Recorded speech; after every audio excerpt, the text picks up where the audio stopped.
One Punch Man just revealed its strongest villain yet. Lord Boros? Nah. Cosmic Fear Garrow? Nuh-uh. The Mosquito? Yeah, I don't know. But meet Empty Void. Only Saitama can stop him from eradicating all of human civilization for the final villain of the series, God. I mean, just look at this. With one slash, bro cut the landscape in half all the way down to the darkest depths of the earth. And so Saitama will have to help the number one hero, Blast, who has been secretly nerfing himself for the past 15 years. But that isn't the only revelation in the story, as the leader of the Neo Heroes is revealed to be none other than Blast's son. And to understand how huge all of this is for the future of the One Punch Man manga, we have to rewind. Previously, Void realized that Flashy Flash was susceptible to God's manipulation, and so tried one more time to get him to join their side, becoming the evil deity's arms and legs, working towards the extinction of the human race. Which is when, at the final moment, Blast appeared and laid down a big ass gravity knuckle on his oldest friend. However, what happened next was wild. You see, back when Cosmic Fear Garrow took a barrage of these attacks in chapter 166, he was sent flying into Blast's trap, and had it not been for his ability to copy techniques and adapt, he would have taken the L. With Void, on the other hand, after getting up from the first gravity knuckle, he tanked the second straight to the dome without even getting pushed back. Bro didn't even flinch. My guy ate that shit for breakfast before then unleashing an attack of his own. Luckily, Blast was able to dodge and make it game, set and match then and there by grabbing Void's hands and putting him in black hole handcuffs, where the gravity was so fierce that it instantly forced him into the ground, creating a crater beneath him. This was because for Void to activate his ultimate attack, the Dimension Slash, allowing him to move into a higher dimension outside of the causality of the universe, he has to cast specific hand signs, which he can now no longer do. Meaning, after 15 years, Blast has finally found and defeated his former best friend. Or at least, that's what he'd like to think.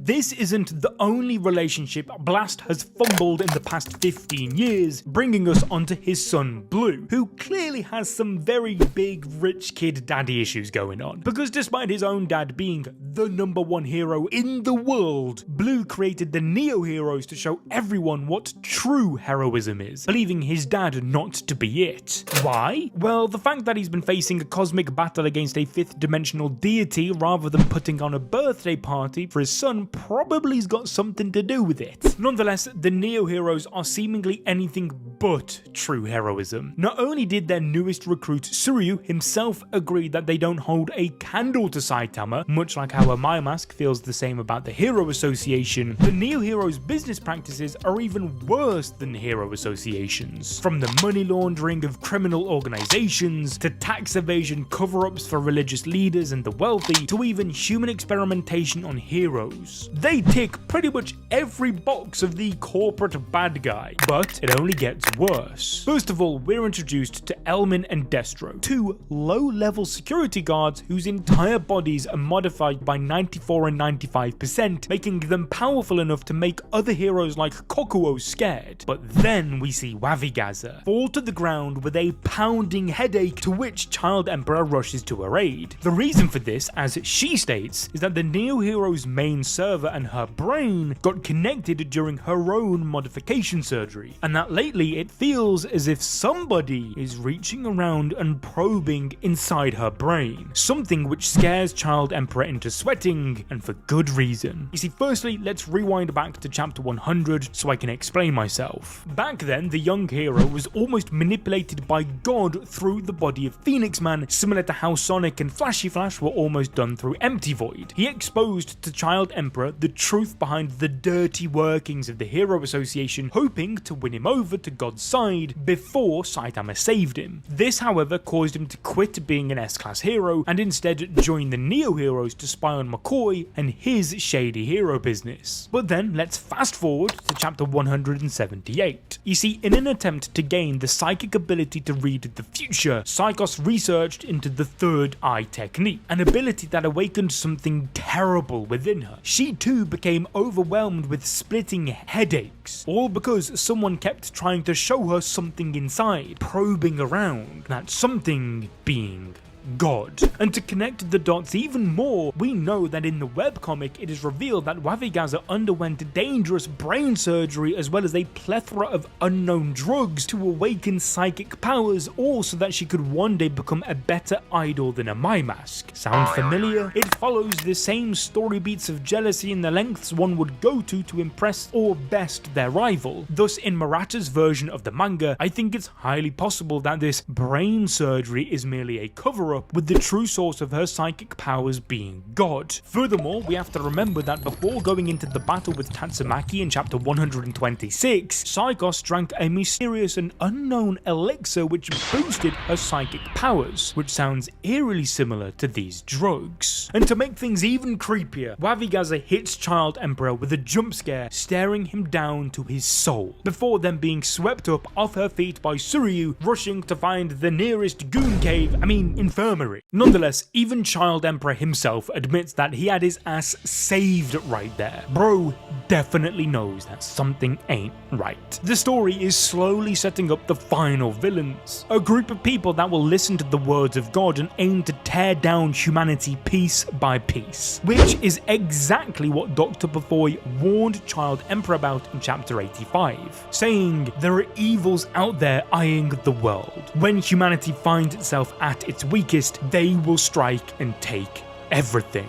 Which is exactly why Blast has thrown away any relationship with his son Blue to face God. Remember, Blast has been facing him for 20 years, before Blue was even born, as he is only 16. Then a year after his birth, Blast lost his partner to God, who became Empty Void, and so now he's on a mission to rebuild those missing bonds, which is why he's spent the past 15 years perfecting his skills to the point where he can perfectly restrain himself from killing others. Yep, you heard that right. Blast, the #1 hero who went up against Cosmic Fear Garrow, has been holding back this entire time. We've got to remember that he actually wanted to talk to Garrow back when he was controlled by God, not kill him. Even when Garrow made it clear that he had no interest in any chit-chat, Blast's priority was still to evacuate everybody rather than kill. What's more is that in the entirety of the story, Blast has actually never taken any damage. Yep, that's right, you can scour the entire manga, but you will never see a panel of him getting hit. Even when he was faced with this barrage of gravity knuckles from Cosmic Fear Garrow, he deflected them all away into the distance, escaping without a scratch. Even in this chapter, when Void tries to catch him off guard with a bunch of projectiles, Blast simply lifts his finger and absorbs it all. And bear in mind that this isn't just any attack, it's the divine power of light bestowed upon only those who have accepted God's offerings. Homeless Emperor was awarded with such abilities, making him go from a totally useless bum to a dragon level threat. And then when Saikos saw God and took his power and formed with King Orochi, she too gained the ability to unleash devastatingly powerful beams of light. And that is exactly why Blast is the ultimate counter and has been Earth's only fighter in the war with God. He himself even admits that all of this is useless against him, and that is because of black holes. You see, a black hole has such strong gravity that it pulls everything around it inwards, including light. There's a point around it called the event horizon, which is kind of like a one-way boundary. Once something, like light, gets too close and crosses that boundary, it can't escape. It's game over.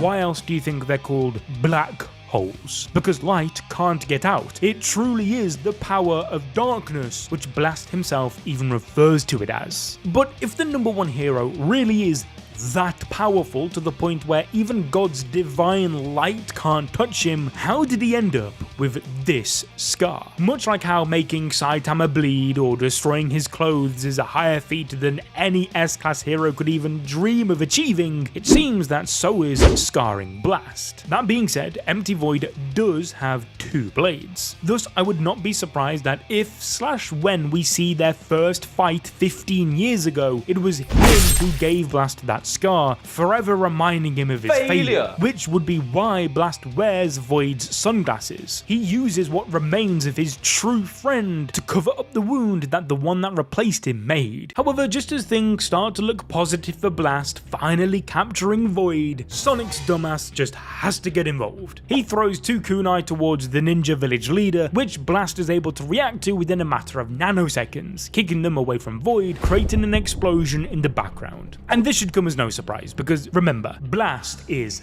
fast. He's so fast that you'd think my guy had just straight up injected gamer subs right into his bloodstream. In fact, if you guys want to try and reach reaction speeds this high, you can grab yourself some free samples. However, I won't be legally binded if you do inject it into your bloodstream like Blast. It's not very healthy for you. Don't do it like that. Mix it with water like a normal person. However, I can give you guys a sweet ass discount when you use the code ABD to help support the channel. How else do you think in chapter 166 Blast was able to react to both Garou and Saitama's punches before they connected, casting his ability to teleport the 2 of them to space to stop the entire Earth from being shattered? It was gamer subs. Because let's not forget that at that moment, both of these guys were multiple times faster than the speed of light. And so I gotta hold my hand up and say, Sonic is kinda spitting facts right here. Why doesn't Blast just finish him off, huh? Because that is exactly when Void pulls out his Uno reverse card. He uses the same technique we saw him do in chapter 197, where he gobbled up all of awakened Garou's cosmic radiation, reviving himself and powering up.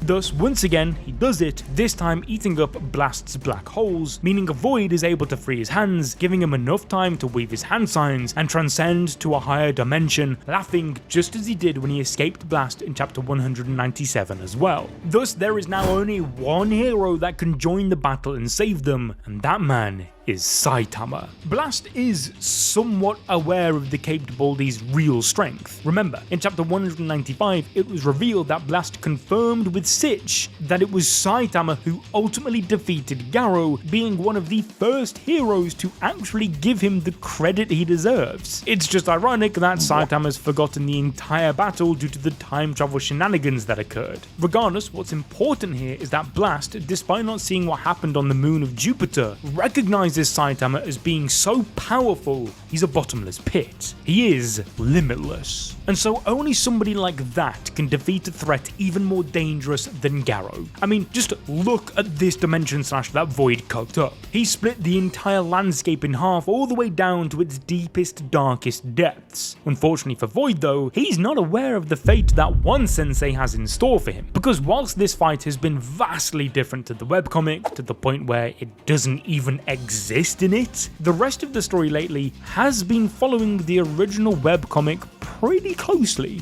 And in that version, Saitama one-shots Empty Void into the ground and mugs him, never to be seen again. But of course, in Murata's manga, Void has become way too important to the story already to simply just be discarded like that. However, I could see a world in which Void is one-shot by Saitama, forcing him to go even deeper down the path for power, transforming into his own awakened form, Cosmic Fear Void, or simply Cosmic Void, which is a real thing, which is the closest thing to a true vacuum in space, the closest thing to a real empty void in the galaxy. Now, if you enjoyed this video, make sure you leave a like, subscribe, ding that notification bell, and whilst you wait for the next one, maybe click this video on your screen right now. A little birdie tells me you're really gonna like it.